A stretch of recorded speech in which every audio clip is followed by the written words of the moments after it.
Hi, and welcome to Run Local's Summer Training Series, where we provide you with tips and topics to help you smash your next training goal.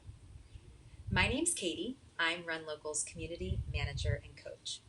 I'm a group fitness instructor, and I'm also a certified running coach, and today we're going to talk about the very important topic of injury prevention. As you hit the ground running this summer in your training, we want to make sure that you have some tips to help keep you moving efficiently, comfortably, and injury-free. So today I'm going to highlight 6 ways to help prevent injury as you embark on your next training journey. Those are good form, replacing your shoes, strength training, hydration, a proper warm-up and cool down, and, very important, don't do too much too soon. So let's start at the top, good form. We've also provided you with an entire training video specifically on good form running, where we really dive into the 4 tenets more deeply. So if you want to hear more about any of the things I'm about to describe, check out that video as well.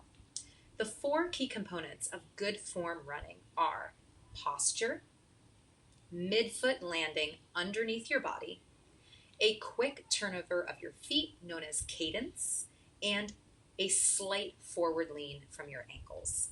All right, so if you're interested in any more of those 4 topics, please check out our video where we dive into how to set up your posture properly.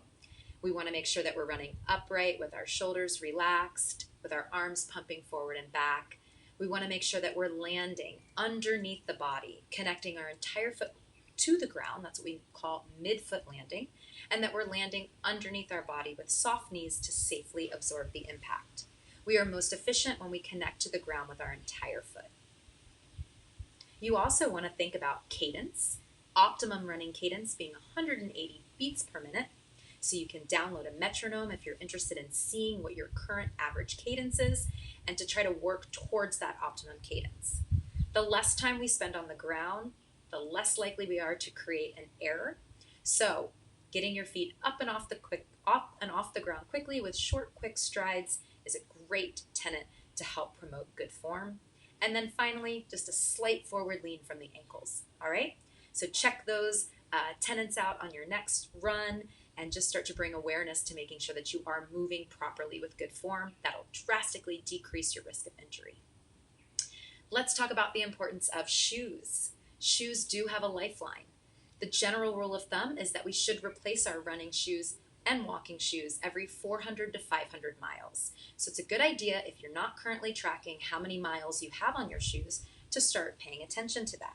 You can use different applications and different technology tools to help track that distance, or a good old-fashioned way, you can just kind of keep some notes in your training journal. So if you haven't really changed a whole lot in your training and you start to feel some nagging aches and pains, things aren't feeling as good as they should, and you can't figure out what's changed, check out how many miles you have on your shoes. It may be time to replace them. Every 400 to 500 miles is a great rule of thumb. So go visit your local running specialty store and get yourself fitted for a proper pair of shoes and make sure that they are fresh and not worn out. Once they start to break down, they're not going to provide the same level of comfort, cushion, or support. All right, so tip number 3 is going to be strength training. I encourage runners to spend at least 1 to 2 days a week with some type of strength training built into their workout routine. You guys are in luck because we already produced a Workout Wednesday series of workout videos, and we have several videos that are geared specifically for strength training for runners using just your body weight, 30-minute workouts that anyone can do. So why is strength training important for us runners? Well, it's going to help support those strong muscles, those strong ligaments and tendons that support our joints. Running is a very repetitive, impactful movement where we move in the same way over and over and over again, hitting the ground. So it's really important to help strengthen and create durable muscles to help us support and be able to sustain that level of repeated impact. So we want to think about movements that are going to strengthen our big primary running muscles, our glutes, our hamstrings, and our hips.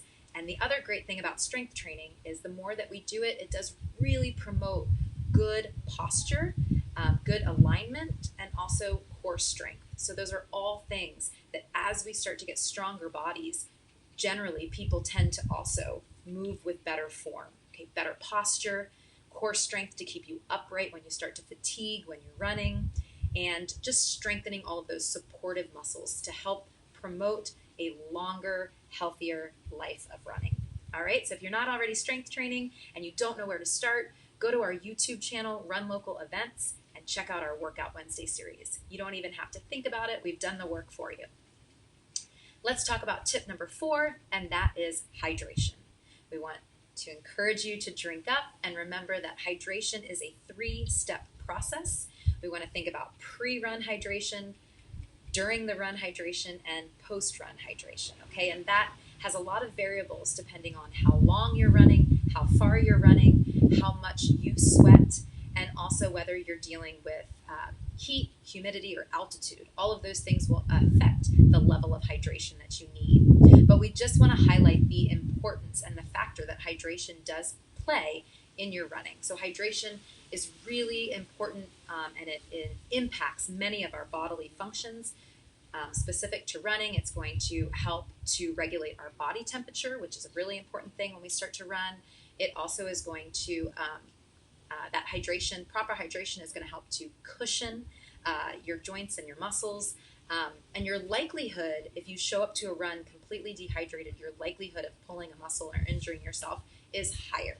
So remember, if you're already thirsty, you're already dehydrated. So start to become aware of showing up to your run hydrated, take in what you need during the actual activity, and then follow it up with post-workout hydration as well. And remember, if you're going far and hard, you may also need a little bit of extra nutrients. So maybe something that helps to replenish the salt that you've lost, some calories that you've lost. So there's lots of great products on the market where you can add a little something in addition to just water. So some of my favorites are coconut water and also a product called Noon.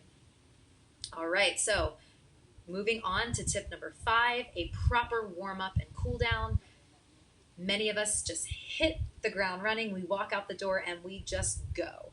And remember that properly warming up and cooling down is going to really help to decrease your risk of injury as well. So warming up can be something as simple as making sure that the first 5 minutes of your run are easy paced, comfortable, whether it's jogging or walking.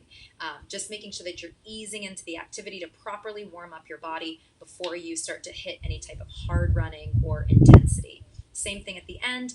5 minutes of easy activity at the end is a good way to kind of flush out your system. And remember that as we age, our need for a proper warm-up is sometimes even more profound. And sometimes it takes us a little longer to warm up. So maybe 5 minutes was enough, and now you need 10 minutes. So just listen to your body, make sure you're properly warming up and cooling down. And if you want to incorporate some other movements for your warm-up, we encourage you to check out another one of our Workout Wednesday installments on mobility. It shows you lots of moving, dynamic stretches that you can do to properly warm up before a run.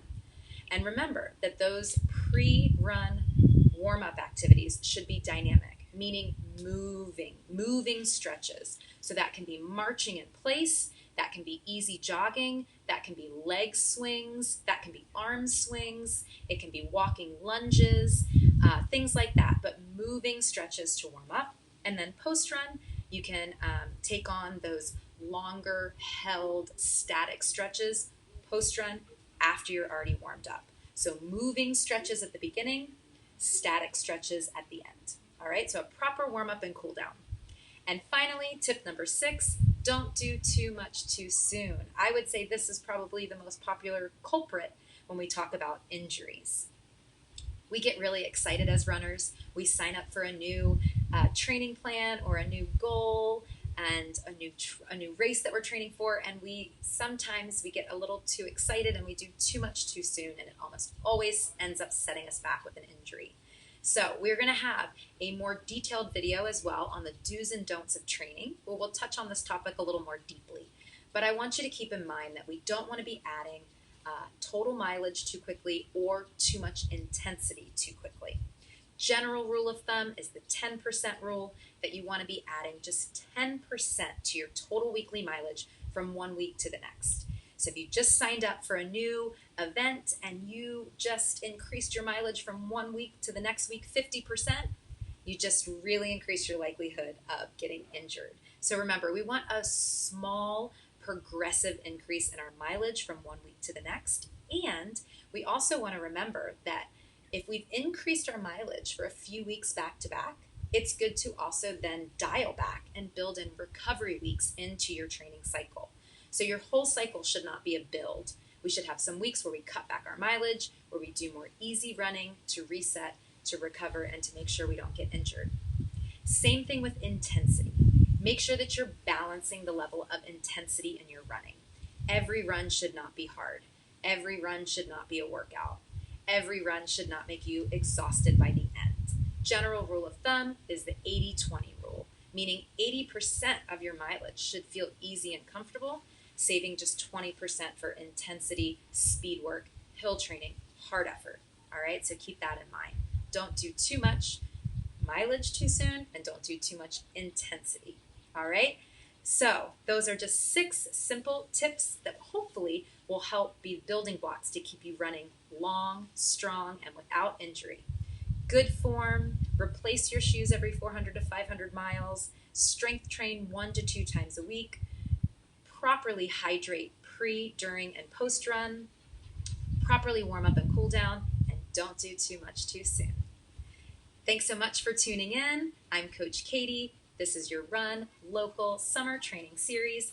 Happy training, stay injury free, and we'll talk to you soon. Bye.